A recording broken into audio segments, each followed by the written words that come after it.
What's going on, my fellow rock and rollers? Don't forget to hit the bell notification icon to be notified every time I put out a new video on my channel. Have you guys ever heard the phrase wrong place at the wrong time? A lot of people have messed up opportunities, but it doesn't often happen that you leave two of the biggest bands in rock and roll right before they blow up. Jason Everman is a pretty unique guy. He played in and was kicked out of two of the biggest bands of the 90s, Nirvana and Soundgarden. Combined, both bands have sold over 100 million albums worldwide, and he wasn't just Pete Best of the Beatles, he was Pete Best times 2. So what did Everman do next? Stay tuned to find out. Everman was born in Alaska and spent his early years on a remote island in the state. His father, a fisherman, loved nature, while his mother didn't. According to Everman's half-sister Mimi, who talked to the New York Times, she would recall, "My mother was extremely depressed, an artistic genius who was also a pill-popping alcoholic. Jason and I learned to walk on eggshells and really learned to take care of ourselves." Soon enough, his parents' marriage would fall apart, and his mother took Jason and his sister and moved to Washington State. His mother would marry a former Navy man, and like a lot of kids who came from an unstable household, Jason had a period in his life where he started to act out. But he also learned to become self-sufficient and independent, something that would help him later on in life. Everman's grandmother would put him in therapy to deal with his emotional issues, and it was there that he showed an interest in music. His therapist, who happened to be a huge classic rock fan, had several vintage guitars in his office, one of which Jason picked up and started to learn how to play. His therapist hoped that music could be an interest that Jason could put his energy into, and he did. Soon after, Everman discovered punk rock. He would tell the New York Times, "I'd have to say that was the first defining moment in my life. In punk, there's an extreme kind of conformity to all the non-conformity. You realize in all this rebellion that everyone's doing the same thing. But in a weird way, that's what kind of lets you eventually forget the rules and you can just be yourself," he'd say. During high school, Everman spent much of his free time playing in different bands, and it was there he met drummer Chad Channing, who would eventually join Nirvana. Channing and Everman would play in a band together called Stonecrow in 1985. Following his junior year, Everman reconnected with his biological father, with whom he spent several summers with on a fishing boat. His friend Chad Channing, meanwhile, happened to meet a guitarist and a bassist from Olympia, Washington, who were looking for a drummer. That pair just happened to be Kurt Cobain and Krist Novoselic. They called their band Nirvana. Channing played drums for many of their early shows, and when Kurt Cobain considered getting another guitar player, Channing suggested Everman. Jonathan Poneman from Sub Pop Records, the label that initially signed Nirvana and put out their debut album Bleach, would tell the New York Times that Cobain introduced Everman as his surprise before a soundcheck in San Francisco, and Poneman immediately took a liking to the new guitarist. And he would be instrumental in helping Nirvana in the band's early days. Following the recording of 1989's Bleach, the band owed their producer money. But their label Sub Pop was such a horribly managed company that they didn't have money to pay the producer. In fact, the label owner Bruce Pavitt would actually call up Kurt Cobain asking him for money. Novoselic remembered to the Times, Jason was very generous and he'd had a job. You know how it said it was recorded for like 600 and something bucks on the back of the record? Jason paid for that. And Sub Pop was so supportive of Everman that they printed a limited edition live poster of him rocking out, despite the fact that he never played on Bleach. And Jason initially seemed like a perfect fit for the band. He was a punk rocker and helped the band out with their producer, but once Nirvana hit the road, that's when things fell apart. The band started to tour behind the album in June of 1989, but almost a month in, they hit a wall. Keep in mind, this was before Nirvana had a huge hit with Nevermind, so they were slumming it on the road, all piling into a tiny van.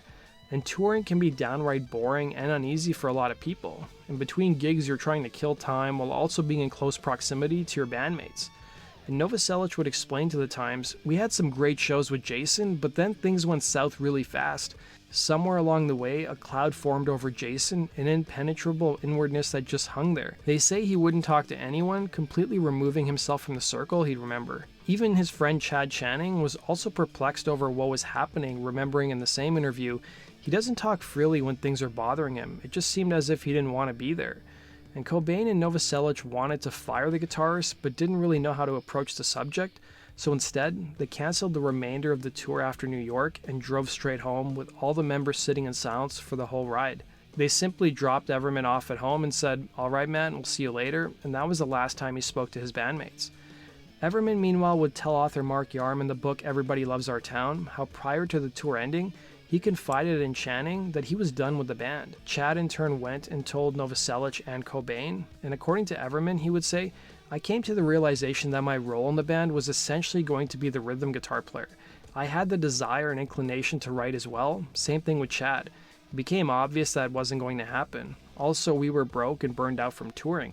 A sound man named Craig Montgomery, who worked with Nirvana on that tour, recalled in the same book how Jason musically didn't seem like a right fit for the band, saying, "The main thing I noticed was all the guitar sounds that sounded like Nirvana were coming from Kurt. Jason's guitar sound just didn't sound right to me, so I never used very much of it. It was just very kind of tinny, white, noisy, buzzy, whereas Kurt, even back then, had this big beefy guitar tone that was musical. Having Jason seemed redundant to me." Following his time in Nirvana, Everman wanted to take a break from music and enjoy the money he had saved in the bank and travel the world. Instead, he would get a phone call from guitarist Kim Thayil of Soundgarden asking him to come audition for the band. By late 1989, Soundgarden parted ways with bassist Hiro Yamamoto. Soundgarden was on the verge of success, having signed with a major label in A&M, and they were about to release their album Louder Than Love and hit the road to support the record. But Yamamoto wasn't happy with the band getting so big, as he was afraid of Soundgarden losing their independence. In addition to that, he wasn't a fan of the touring life, and A&M wanted the band on the road to support Louder Than Love for almost a year. He would soon be replaced by Everman. And while Everman was a fan of Nirvana, he was even a bigger fan of Soundgarden, so getting the gig was a dream come true for him. Guitarist Kim Thayil would tell the New York Times, "We knew things ended with Nirvana on less than ideal terms. He didn't fit with Nirvana. Big deal. That's them. We're Soundgarden. We're a different animal." And the next year, Soundgarden would tour the United States and Europe, and Everman was only 22 at the time and was several years younger than a lot of his bandmates. He would tell author Mark Yarm how he noticed the inequity in the band, revealing how Chris Cornell's wife at the time, Susan Silver, was managing the band, and how there was a two-tier system, one for Chris, who was the obvious superstar of the group, and a second tier for the rest of the band.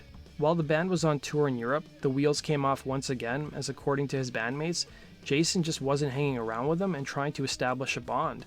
And upon returning to America, Soundgarden called a band meeting and fired Jason. Chris Cornell would tell Mark Yarm, "When we were auditioning Jason, he was really shy, withdrawn, and really intimidated by the whole thing. I figured that given a few months he was going to roar. It never worked out. Things never gelled, and rather than let him fester, we fired him." Everman, for his part, contends he was fired over the fact that he didn't get along with Chris Cornell. There were no fights, it was just tension, he would claim. Everman's friend Ben Shepherd would replace him as the new bassist in the band.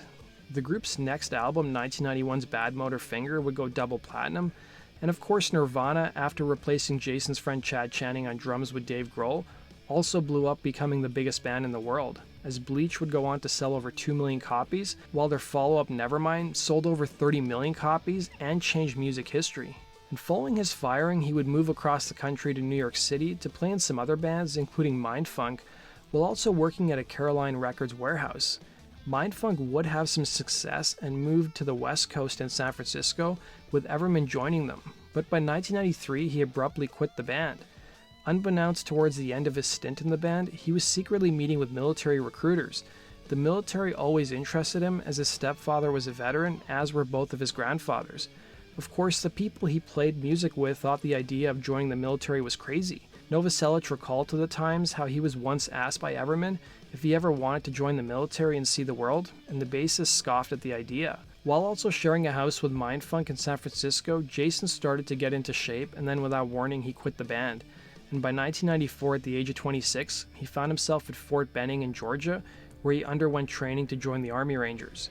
Army Rangers are part of a highly trained and rapidly deployable light infantry force that have specialized skills that enable them to engage in a variety of conventional and special operation style missions, including airfield seizures, airborne and air assault operations, reconnaissance, hostage rescue and personnel recovery, as well as counterterrorism missions. Upon arriving to Ranger School, Everman was just another recruit. He didn't bring attention to his rock and roll past. Despite that, his musical history would be discovered, as during his training, the death of Kurt Cobain hit the music world. Soon enough, his drill sergeants and fellow recruits started to circulate tapes and photos of Jason while he was in Nirvana, and according to him, there was a lot of "okay rockstar, give me 50." Despite that, Everman would successfully become an Army Ranger, and while the nature of their work is highly secretive, he did reveal to the Times that his first deployment was in the 90s, somewhere in Latin America, as part of the war on drugs. And following his first stint with the Army Rangers, he returned to New York City around 1997, where he worked as a bike messenger. He wanted to save money and travel to the Himalayas and study in a Buddhist monastery for about half a year, and then go off to college. But despite these lofty goals, he still felt like he wasn't done with the military. He would re-enlist in an effort to join the Special Forces, where he would eventually become a Green Beret. He was in training when September 11th happened, and he would soon find himself as one of the first soldiers deployed to Afghanistan in October of 2001. According to the New York Times profile written about him by a friend, it would state, "He told me about riding horseback with the Pashtun, helicoptering in for midnight raids, sitting at a base for days at a time with absolutely nothing to do. Everman saw Soviet tanks rusting in the Panjshir Valley. He smelled the poppy fields outside Kandahar. Yet he always made a point to say fighting often isn't what you think. It's not like the movies," he stressed. "It's slow and deliberate." And apart from the multiple deployments to Afghanistan, he also served in Iraq at the beginning of the war in 2003. Everman would claim Iraq was more like a movie, revealing to Avant-Garde magazine, "It sounds like a cliche, but it really was like, wow, this is like a bridge too far, something from a classic war movie. We were being engaged from the ditches on both sides of the road, the overpasses, helicopters blowing up tanks, tanks blowing up tanks," he'd remember. Everman would be honorably discharged from the military in 2006, and he would end up using the GI Bill to apply for college in both Seattle and Columbia University. General Stanley McChrystal, who was in charge of NATO forces in Afghanistan and the Joint Special Operations Command, or JSOC, in the US military, would write him a letter of recommendation, and he got into Columbia, much to his surprise. At the age of 45, he received his bachelor's degree in philosophy, and years later he would end up going back to school and earning a master's degree in military history. And by 2014, he supposedly was invited and attended Nirvana's induction into the Rock and Roll Hall of Fame. And the Daily Beast, who published a profile on Everman, claimed that he sometimes acts as an advisor to the US military overseas, while also hosting writing workshops and being a professor. But music hasn't left his life completely, as he now plays in a new band as of 2017 called Silence at Night with other military veterans. They released their first full album in late 2019 with Grammy Award-winning producer Josh Goodwin, and the band's profits would help members of the Special Operations community. So that does it for today's video, guys. Thanks for watching. Be sure to like button and subscribe. If you guys have suggestions for future topics, let me know in the comment section below.